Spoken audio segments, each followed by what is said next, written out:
The meaning of tying a Rakhi on Raksha Bandhan. पहले होता है रक्षाबंधन, Rakshabandhan comes first.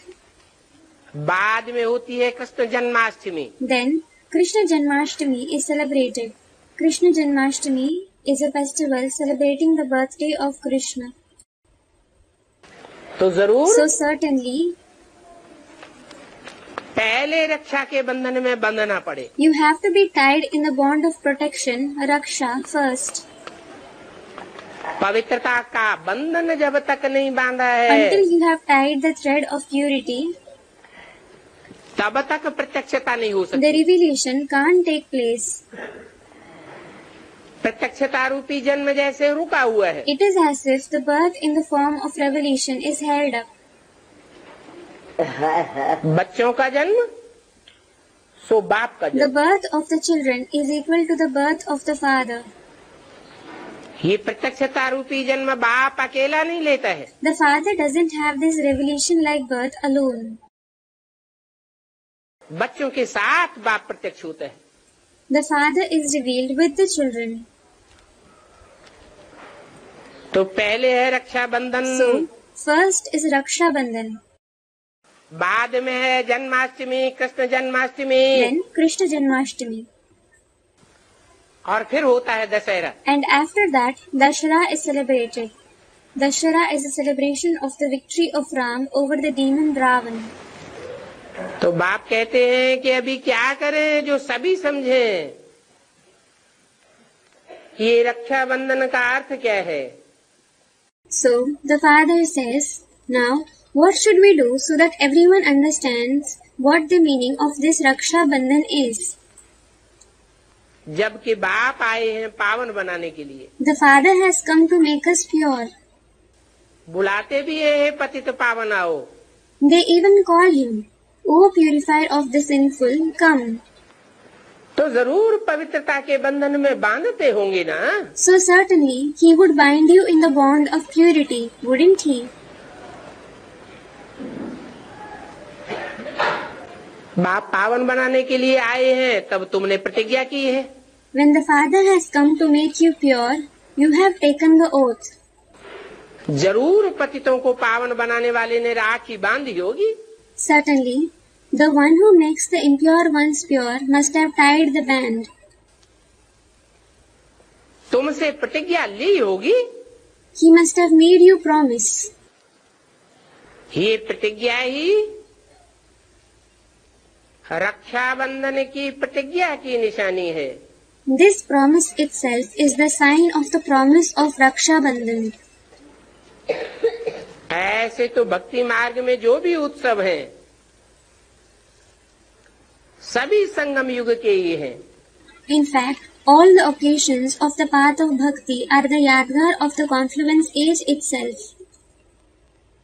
परंतु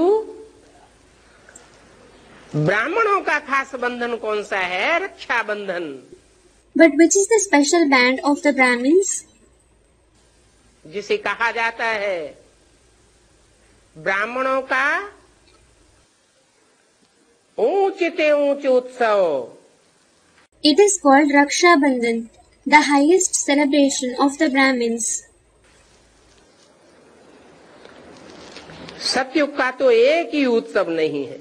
However, there are no celebrations in the golden age. तुम कह सकते हो शिव बाबा के बच्चे हम सब भाई भाई हैं। You can say, we, the children of Shiv Baba, are all brothers for each other. एक माँ बाप की औलाद है। We are the children of the one mother and father. माँ बाप की औलाद है तो भाई बहन है। As we are the children of the mother and the father, we are brothers and sisters. और एक शिव बाप की औलाद है तो भाई भाई हैं। And if we are the children of the one father Shiv, we are brothers for each other. फिर प्रजापिता ब्रह्मा के बच्चे बनने से ब्रदर सिस्टर्स बनते हैं। Then, when you become the children of Prajapita Brahma, you become brothers and sisters. ये ब्रह्मा, ये Prajapita. This one is Brahma and this one is Prajapita. तो ये भाई बहन समझने से फिर प्रश्न नहीं उठेगा। If you consider each other as brothers and sisters, no question will arise. समझेंगे नई दुनिया की स्थापना हो रही है। They will understand that the new world is being established. बरोबर ब्रह्मा द्वारा तुम पतित से पावन बन रहे हो। You are certainly becoming pure from impure through Brahma. ये जो रखड़ी बंधन आदि गाया जाता है, ये सब पुरानी रस्म चली आ रही है। This Rakhdi Bandhan and so on, which is famous, all these are old traditions. Rakhdi Bandhan, the festival of Raksha Bandhan, when the sisters tie a thread around the wrist of their brothers in return for a pledge of protection from them. ये यादगार है। This is the Yadgar. इस बात की Of what? कि बाप ने आकर के ब्राह्मण बन करके हम बच्चों को रखड़ी, पवित्रता के व्रत धारण करने की रखड़ी बांधी है। The father came, became a Brahmin and tied his children the Rakhdi of taking the vow of purity.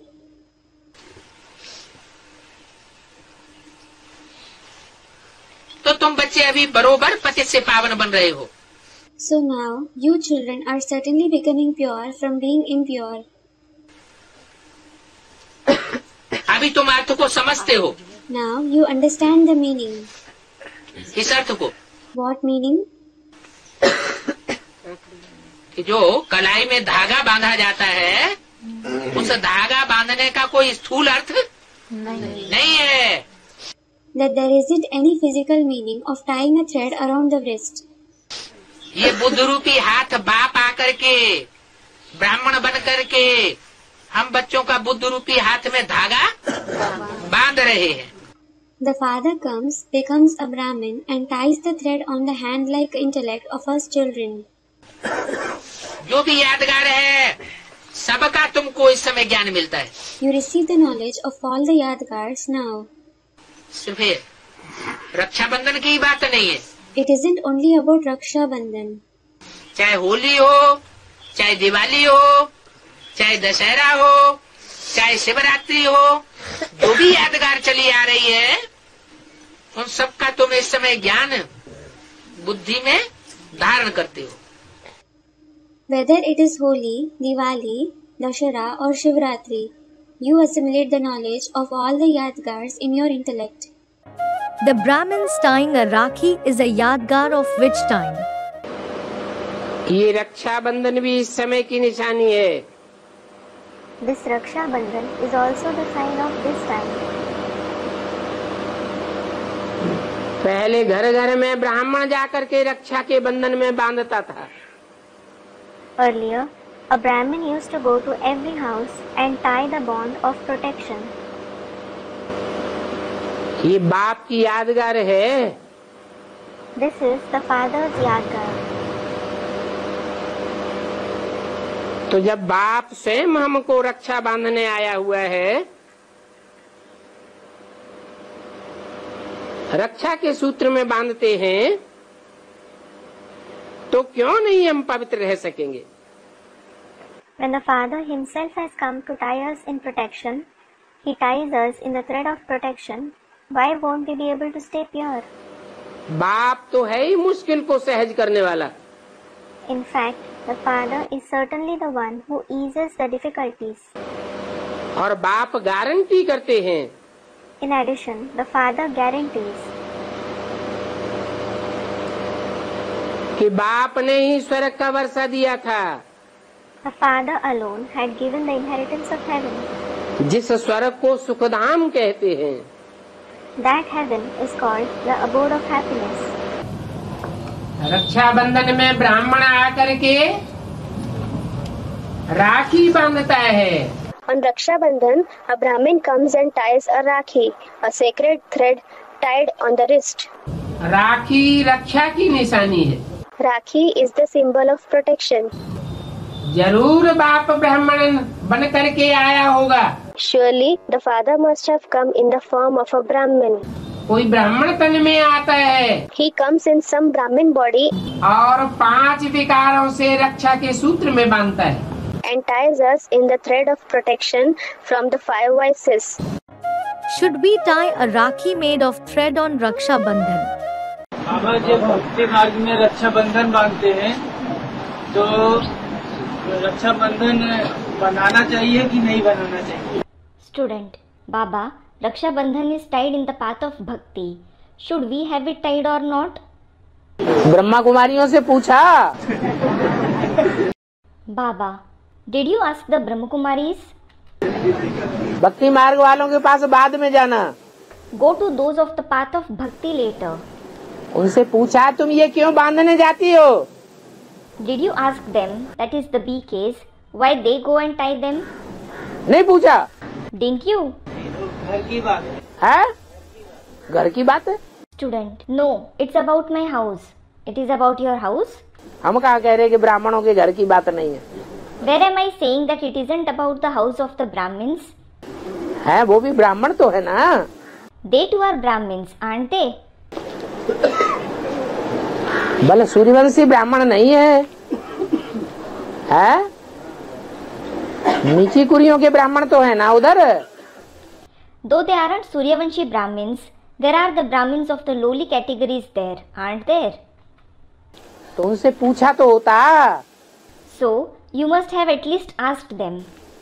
यहाँ कोई बांधता है क्या? किसी को देखा? Does anyone tie a Rakhi here? Have you seen anyone tying it here? है? तो क्यों पूछ रहे हो इधर? Student, no. Then, why are you asking it here? वो लोग बांधते हैं। They, that is the BKs, tie a Rakhi. तो उनसे पूछो तो सही। So, at least ask them. ये धागे वाली राखी बांधने से कोई पवित्र बन जाता है क्या? Does anyone become pure by tying a Rakhi made of thread? भक्ति मार्ग में जन्म जन्मांतर बांधते आए, कोई पवित्र बना क्या? In the path of bhakti, they have been tying it for many births. Has anyone become pure? Who is the real protector of the maidens and mothers in particular and the world at large? कि द्रौपदी की लाज रखने वाला भगवान है। It is God who safeguards the modesty of Draupadi. जो पति होता है ना आज की दुनिया का, उसकी भी बात अगर पत्नी न माने तो पति भी दुर्योधन दुशासन बन जाते हैं। If a wife doesn't obey what a husband of today's world says, he also becomes Duryodhan Dushasan. वो भी नंगा करने में देर नहीं करते, सारे समाज के सामने सारी बातें उगल देंगे। They don't take long before they start disrobing them. They will disclose everything in front of the whole society. जो बातें छुपानी चाहिए वो बातें सबके सामने नंगी कर देंगे। The things that should be kept a secret, they will expose even that in front of everyone. तो घर घर में दुर्योधन दुशासन बैठे हुए हैं, घर घर में द्रौपदियां बैठी हुई हैं। So there is Duryodhan Dushasan and Draupadi in every house. कन्याओं के लिए तो बोला है सारी दुनिया दुश्मन बन पड़ती है। It has been said for the maidens that the whole world becomes their enemy. मुरली में बोला है यहाँ तक कि बाप बच्ची को नहीं छोड़ता, गंदा कर देता है। It has been said in the Murli even to this extent that a father doesn't spare his daughter, he dirties her. भाई बहन को नहीं छोड़ता, मामा भांजी को नहीं छोड़ता। A brother doesn't spare his sister, an uncle doesn't spare his niece. Teacher है शिष्या को नहीं छोड़ता। A teacher doesn't spare his student. गुरु अपनी चेली को गंदा कर देता है। A guru dirties his disciple. बजाय सदगति करने के और ही दुर्गति में ले जाता है। Instead of bringing about true liberation, he takes her towards degradation. दुनिया के सारे संबंध कन्याओं के लिए दुश्मन हो पड़ते हैं। All the relations of the world turn out to be an enemy for the maidens.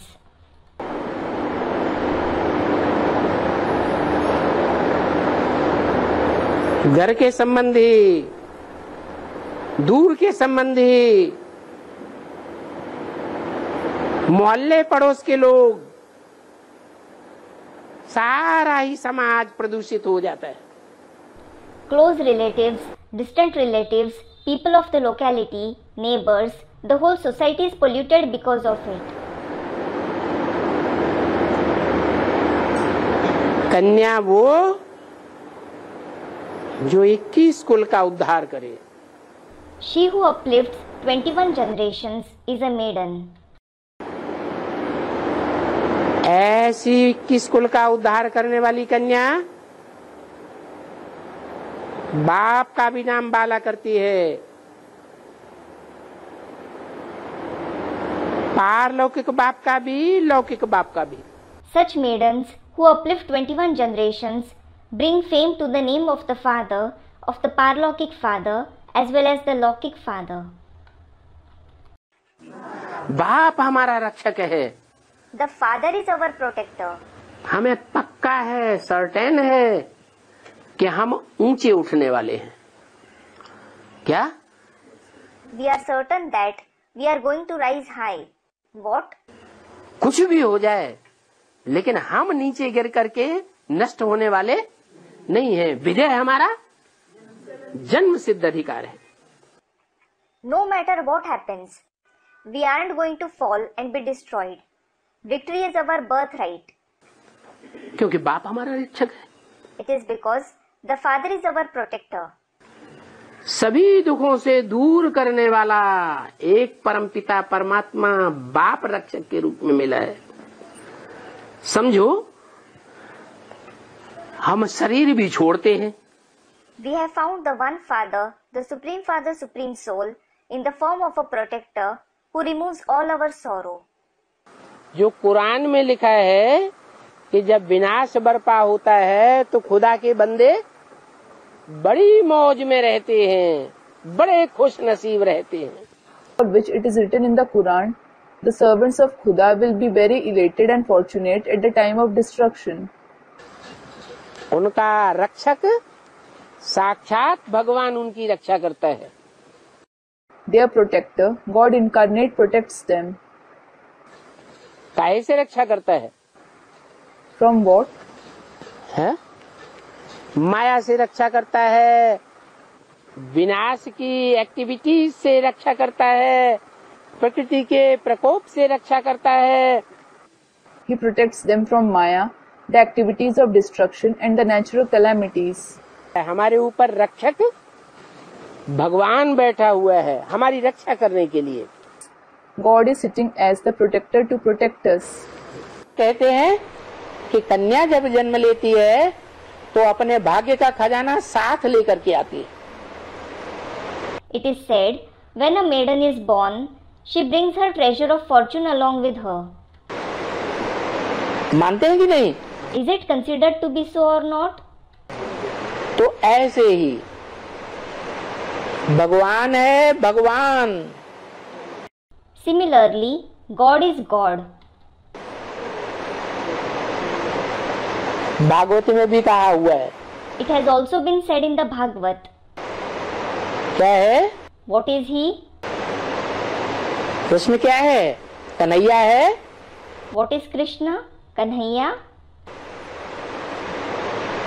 Kanhaiya किसका रक्षक? Kanhaiya is the protector of whom? कन्याओं का रक्षक, उनको गौओं के रूप में भी दिखा दिया है। He is the protector of maidens. They have also been shown in the form of cows. सारी सृष्टि की रक्षा करने वाला रक्षक है। इसके अलावा और सब भक्षक हैं, सब स्वार्थी हैं। He is the protector who protects the entire world. Apart from him, all the rest of them are devourers. All are selfish. एक ही शिव का सच्चा साथी है जो आदि से लेकर के अंत तक शिव का साथी बन करके रहता है। There is only one true helper of Shiv who stays as his helper from the beginning till the end. जब तक पूरी दुनिया नष्ट न हो जाए, ये जो आसुरी दुनिया है, जब तक पूरी नष्ट न हो जाए तब तक वो शिव का साथ देता है और बाकी सब। Until the entire world is destroyed, this demonic world is destroyed completely, he accompanies Shiv. And what about the rest of them? सब झूठे, सब साथ देना छोड़ दे। All are false. They stop accompanying him.